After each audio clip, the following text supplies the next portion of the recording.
Todo mundo sabe que a Rockstar Games sempre foi uma empresa muito polêmica. Os jogos produzidos por ela, como The Warriors, Bully e, claro, GTA, nunca fugiram da violência. Pelo contrário, a violência sempre foi usada como uma ferramenta de marketing. Quanto mais os jogos dela eram criticados pela mídia, mais curiosidade despertavam. Afinal, nada chama mais atenção do que algo tratado como proibido. Mas tem um detalhe importante: a violência nesses jogos que eu citei aqui quase sempre era exagerada, estilizada e quase cartunesca. Não era sobre simular algo real, e sim satirizar. Até que um dia isso mudou. A Rockstar decidiu ir além nesse quesito. Decidiram criar um jogo violento e realista. E o resultado final foi um projeto tão pesado e desconfortável que até os membros da própria equipe da Rockstar não quiseram se envolver. Esse jogo foi Manhunt. Mas, antes de chegar nele, a gente precisa entender o contexto da época em que ele foi lançado. Lá nos anos 2000, a Rockstar já tinha feito um sucesso absurdo com o lançamento do GTA 3 e o Vice City. Para uma continuação dessa franquia, eles queriam fazer algo grande, muito grande para a época. Então, começou a produção do GTA San Andreas, que durou alguns anos. E enquanto esse estava sendo produzido, a Rockstar North começou a criar o esboço do que seria o Manhunt. Durante a produção, o jogo entrou no que os próprios desenvolvedores chamaram de Development Hell. E para quem não sabe o significado desse termo, basicamente ele é usado quando um projeto fica preso por anos em estágios iniciais da produção, geralmente por falta de direção clara ou mudanças constantes no projeto. No caso de Manhunt, a equipe ainda não havia decidido qual seria o tom do jogo.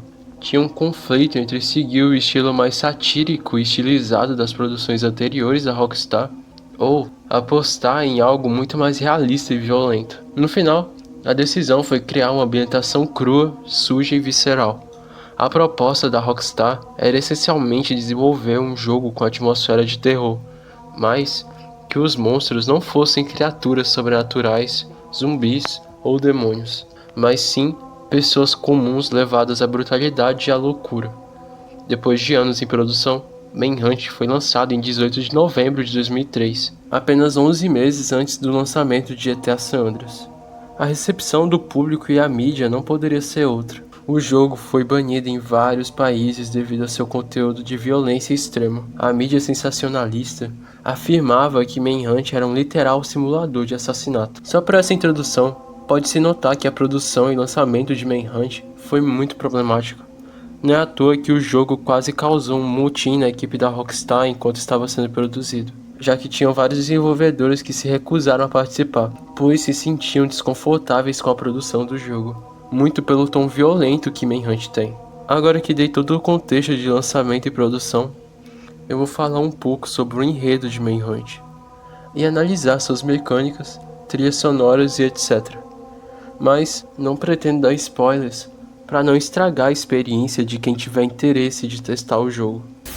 Na história de Manhunt, acompanhamos James Earl Cash, um prisioneiro condenado à morte. O jogo nunca nos diz o que o Cash fez, então a razão de ele ser condenado é um mistério até hoje. Em uma noite, Cash havia tomado uma injeção letal, e para o público, ele foi dado como morto. Porém, na verdade o Cash não havia morrido. Ele acorda horas depois, desorientado, em um ambiente escuro. O Cash começa a receber instruções de um homem misterioso através de um rádio. Esse homem se apresenta como o diretor. Esse cara forjou a morte de Cash com a ajuda de policiais corruptos. Tudo com um único objetivo: transformar ele na peça central de um espetáculo. Em resumo, esse diretor grava filmes conhecidos como snuff, que, para quem não sabe, são filmes que não há efeitos especiais. Cada gota de sangue é real, nada é atuado. Ele promete liberdade ao Cash, mas com uma condição simples: obedecer. Cash então é solto em Kansas City, uma cidade dominada por gangues violentas, usada como cenário para esse filme doentio. Ali, tudo é parte do espetáculo: as gangues, o ambiente e principalmente a perseguição. E vale constar, tudo literalmente está sendo gravado. Não é à toa que o Cash encontra várias câmeras pelo cenário. Sem acesso a armas convencionais, Cash precisa sobreviver usando o que encontra pelo caminho, enfrentando inimigos que foram colocados ali com um propósito bem claro: acabar com o Cash. Nesse contexto, a violência deixa de ser uma escolha e se torna necessidade. A narrativa se desenvolve a partir disso. Cash é forçado a fugir e enfrentar gangues inteiras sozinho, em uma cidade desolada e corrupta. Tudo em Manhunt é construído para gerar tensão. O cenário, o filtro em estilo VHS, a trilha sonora, tudo contribui para a sensação constante de estar sendo caçado. E o Cash reforça isso, já que ele não é rápido, muito menos forte. E enfrentar inimigos de frente quase sempre significa a morte dele. Por isso, cada movimento precisa ser calculado. Cada erro custa caro, e é isso que torna Manhunt tão tenso. Agora, vamos entrar na jogabilidade e nas mecânicas do jogo. Manhunt é, acima de tudo, um jogo stealth. Na maior parte do tempo, Cash se esconde e faz silêncio. Isso porque confronto direto quase nunca é uma opção. Ele não enfrenta um ou dois inimigos, mas gangues inteiras. Em algumas situações, são vários ao mesmo tempo. E nesses casos, não tem heroísmo, é fugir, se esconder ou morrer. A mecânica central gira em torno de ataques furtivos. Quando o inimigo está desprevenido, o jogo permite que você prepare uma execução. E é aqui que entra a parte mais polêmica. Existem 3 níveis, indicados por cores. Quanto mais tempo você espera, mais intensa a execução se torna. E foi justamente isso que colocou o jogo no centro das controvérsias. Mesmo para os padrões da época, essas execuções eram consideradas extremas. Hoje, com gráficos mais datados, o impacto pode não ser o mesmo para todo mundo, mas em 2003 isso era outra história. Agora, sobre as gangues que o James Cash enfrenta, elas estão longe de serem inimigos comuns. Não são só criminosos de rua, mas grupos que variam de assaltantes até figuras muito mais extremas, com comportamentos e ideologias perturbadoras. É como se a parte mais podre da humanidade tivesse sido reunida em um só lugar. Um espetáculo macabro e gravado. Mas elas não servem só como obstáculo.